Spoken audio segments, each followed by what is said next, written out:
warahmatullahi wabarakatuh. Masih bersama Rek Tutor teman. Saya masih terus membahas lanjutan video saya yang mengenai Perpres Publishing Reg. Aturan yang dibuat oleh pemerintah. Presiden Jokowi mengatakan di dalam pidatonya mengenai undangan Dewan Persnya, undang-undang itu segera dibuat dalam jangka waktu 1 bulan harus jadi.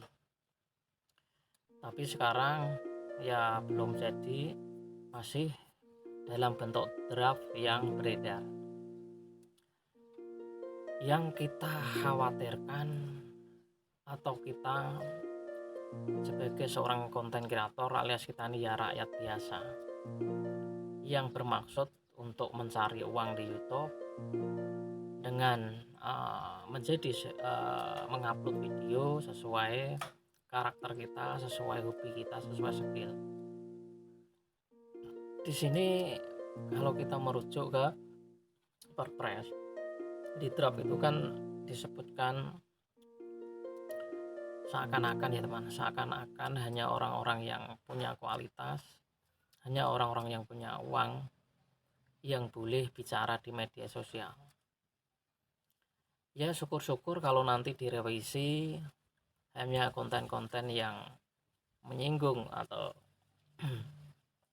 hoax atau menyebar berita bohong itu yang direvisi, lalu mereka yang kontennya akan dihapus dan diperingati mah boleh.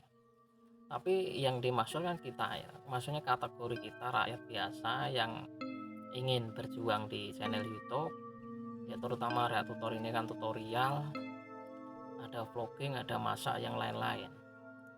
Ini apakah terdampak dengan konten itu satu.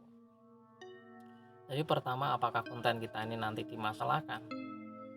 Yang keduanya mengenai bagi hasil di AdSense. Jadi disebutkan di situ itu nanti akan ada bagi hasil sama Dewan Pers. Itu yang kedua. Yang ketiganya itu setelah membagi hasil itu kita ini akan mengalami yang namanya penghasilannya semakin tipis ya, karena yang tadinya hanya membayar pajak terus dihantam lagi yang namanya bagi hasil sama Dewan Pers. Karena kalau disahkan itu akan dikuasai oleh media pers. Disebutkan bahwa algoritma itu bisa dipinta, nanti video kita ya bisa rame atau bisa viewsnya tinggi.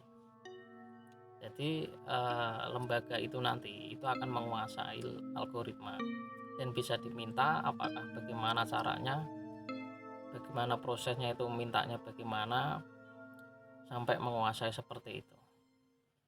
Bahkan mungkin rekomendasi pun juga akan dipegang dengan ini, artinya juga akan menekan Google, karena Google itu kan juga kontrak di Indonesia sesuai peraturan perundang-undangannya. Nah kalau Google sendiri pun juga ikut tunduk, maka konten kita juga ikut tunduk pula, dan bisa rekomendasi bisa diminta, algoritma bisa diminta, video kita akan diverifikasi. Ini ya sudah jelas, menurut saya ya sudah jelas mengancam, walaupun itu belum disahkan. Apalagi kalau memang benar itu disahkan, ditandatangani, semua kreator akan menerima mungkin sebuah email atau lewat Google-nya nanti mengasih tahu bahwa nanti akan ada perubahan pola algoritma, rekomendasi akan dikuasai berpihak berwenang, yaitu di setiap negara masing-masing. Karena di berbagai negara itu juga ada teman, di berbagai negara itu juga membuat aturan mengenai medianya yang dibatasi atau yang menyebabkan konten kreator di negara itu juga merasa dirugikan juga ada. Nah ini di Indonesia juga selain undang-undang ITE juga sekarang meranah ke media, ada yang pembentukan pengawasan media sosial, ada nanti kita akan terkena dampak hasil bagi hasil, dan algoritma yang katanya juga bisa dipinta. Nah, ini yang menyebabkan kita mendengar saja sudah lemah, mendengar saja sudah yang semangat kita tadinya ya memang masih, akhirnya ya agak berkurang. Walaupun kita ini ya sudah mas, nggak usah ngurusi perpres, kita lanjut aja konten, lanjut saja terus. Iya teman, memang kita ingin lanjut, meskipun begitu lanjut tapi kita kebayang-bayang namanya handsetnya nanti kita kecil, bagaimana pola tonton kita, bagaimana rekomendasi algoritma kita karena dipegang oleh satu lembaga, itu ya tetap aja akan merongrong semangat. Apalagi kita ini malas ngonten, videonya biasa saja, tidak ada gunanya, ya otomatis ya terancam. Yang sudah punya penghasilan besar pun juga akan berkurang, apalagi yang pemula-pemula sudah pasti kan sangat kecil.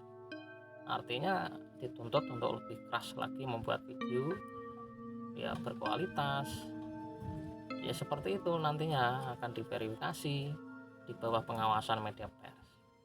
Kalau selama ini kan konten kita masih diawasi oleh pihak YouTube sendiri dengan programnya, ketika klaim hak cipta, terus mengenai teguran video ekstrim, tidak original, itu kan dipegang langsung oleh YouTube.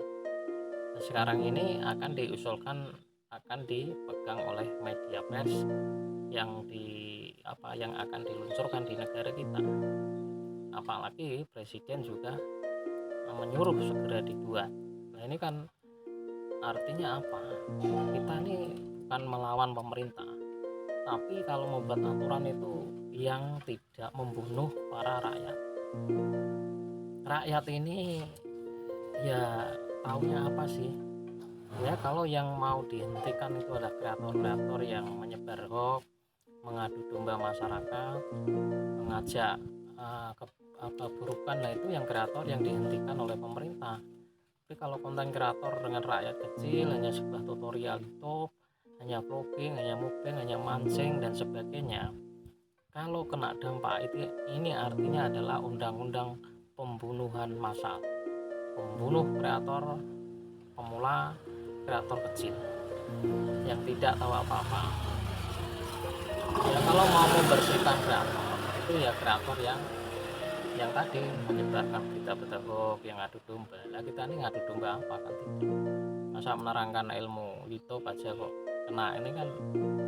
Ya tadi seperti itu tadi, sebenarnya ingin membunuh ular tapi di samping ular itu ada ayam, makanya ayamnya mati.